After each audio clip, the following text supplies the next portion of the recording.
Hey guys, this is my review of the NJR Hammerhead. I bought this one fairly recently actually because it was one of the last motorized Zoids in existence that I didn't have a single version of yet, so building this was actually new to me. Since this is an old kit that some of you may just not be able to get anymore, I'm also going to show you how it's built. But we're going to speed that up a bit to make sure this isn't another 45-minute snooze fest like I used to do. So let's check it out.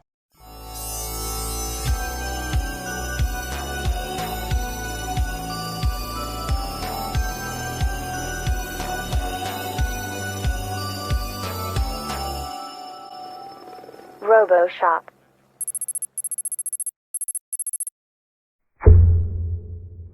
Right, let's start with the box. Obviously we have a good old-fashioned NJR box here with a photo manip of the hammerhead in its natural habitat. Its name is up here. This is a Helix Zoid, number 33 in the line. It also says hammerhead shark type here because the NJR is actually still listed the species of the Zoid on the box, even if in this case it's kind of duh, right? Level 2. It says here 1983 to 2005, so I guess this came out in 2005. On the side here, actually, wait, let's do that. Let's do that in a way that you can actually see it. On the side here, you have a list of all its gimmicks. It moves. This missile launcher here opens. The cockpit hatch opens. It has fins on the side here that fold out apparently. And a I don't know what this is. Oh, this is how you wind it up. Nothing much on the sides here. On the back we have a cool little photo nip where it's about to blast the crap out of a sinker apparently, and a whole lot of fluff here all in Japanese. So let's take a look inside.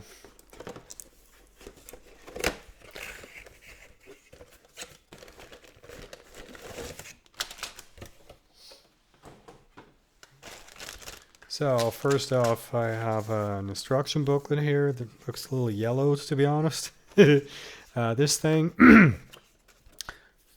I think this is for ordering replacement parts, or I mean, it was, 14 years ago.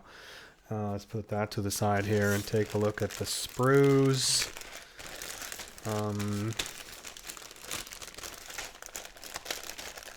If I can figure out how to open the bag. This is an intelligence test, and I think I just failed it. Okay, so let's take a look at this stuff first. It's a card here.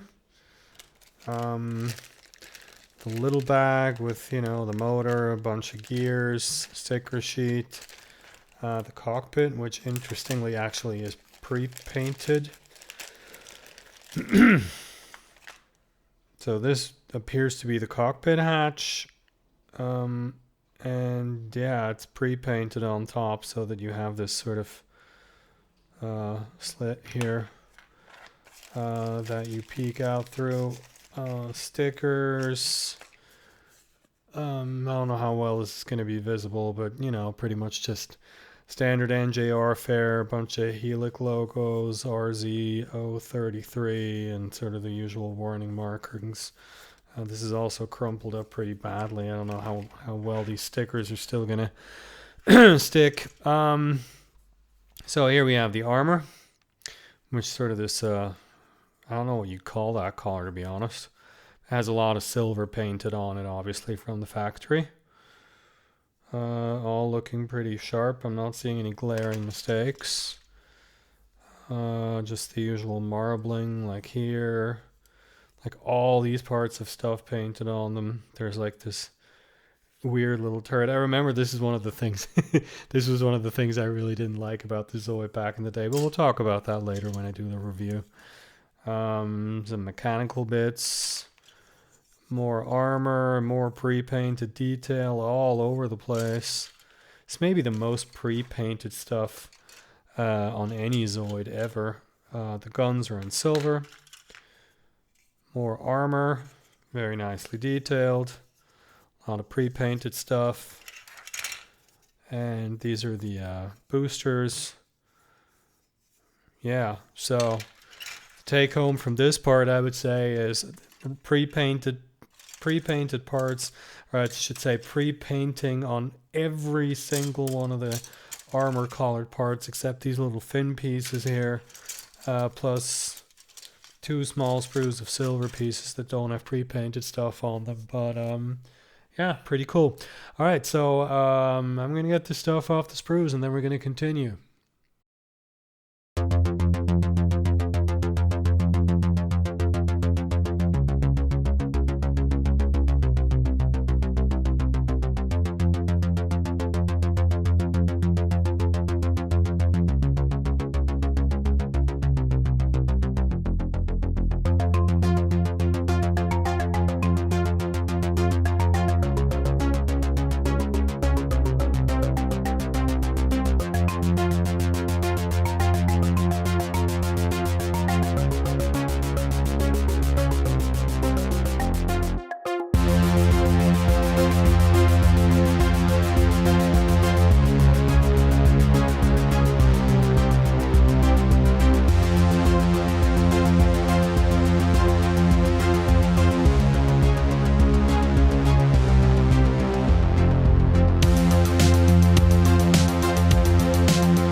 Alright, so first off, here's a comparison with the most unfortunately named Zoid of all time, or as we used to call him, the Battle Willy. Seriously, if you don't know, this thing is called War Dick, and I'm not kidding. Anyway, as you can see, the Hammerhead looks a lot more vehicle-like. Next up in my small assortment of water-based Zoids, we have the Dark Nessios from the Rebirth Century line. The picture is a bit deceiving. The Hammerhead actually appears a lot bulkier than the Dark Nessios. And finally, here's a comparison with one of the greatest of all time, and don't talk back to me. I'll just let this speak for itself. Bask in Aquazoid's glory, ladies and gentlemen. Yeah, and here it is in action. It's about what you'd expect, I guess, and it works pretty well, but there's also not much to say about it.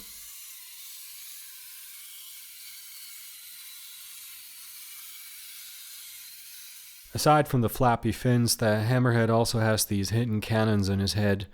If you look closely, you can see they actually pop forward when you open the hatches.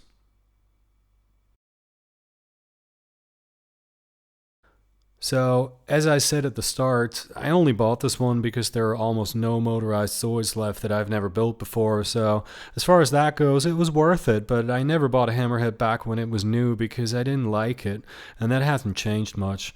With hindsight, I like its appearance better than I did back then, but I still think that out-of-scale command bridge on the back is just ridiculous. You can also tell in these pictures that the stickers are that particular type of hot garbage that came with the NJR kits, and as usual, it's especially egregious on the curved surfaces. I really tried, man, but ugh. So, I guess what I'm saying is, if you're buying old Zoids on eBay, I wouldn't exactly put this one at the top of your shopping list, unless you can find one cheap like I did, or if you already have everything else. It's not terrible, but there are just so many others that are much better, I can't really recommend it. And that's it for this one. I'll do another NJR review next weekend, and then I think I'm ready to show you my latest proper painted build. Until then, thanks for watching, imagine me plugging the usual stuff here, and I'll see you in the next one.